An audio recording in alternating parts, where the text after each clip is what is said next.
Blachowicz is your new 205-pound light heavyweight champion of the world. Guys, for the first time since 2011, we have a light heavyweight world champion that's not named John Jones or Daniel Cormier.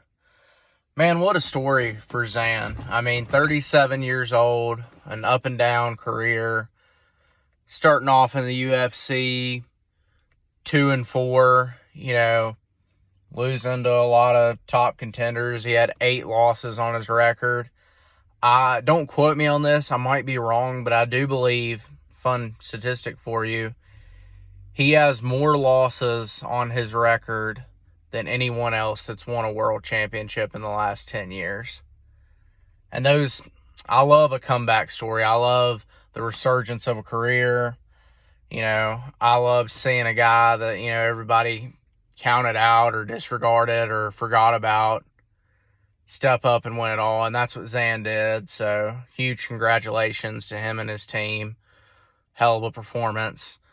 With that being said, what's next for Zan and the rest of the 205 division, man? I mean, it's kind of wide open.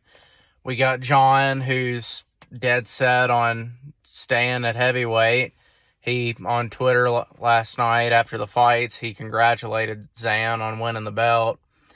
Had nothing to say about anybody in that division, John cleaned that division out, defended the title 8 times, 9 years as champion.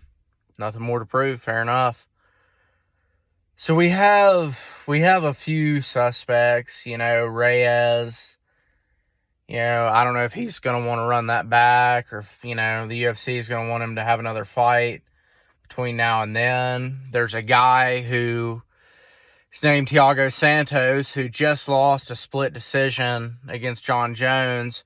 Oh, and by the way, has a victory over Zan from a couple years ago via stoppage.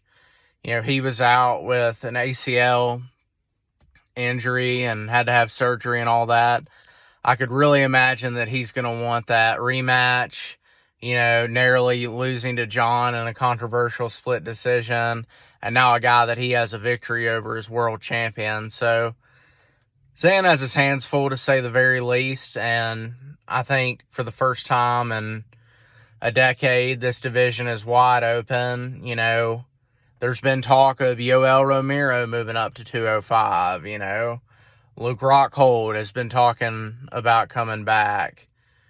There's what's to say that kid that just, from Fedor's team that just won the Bellator light heavyweight title, what's to say Dana doesn't grab him up, It's going to be interesting to see, the history for the 205 division is wide open right now.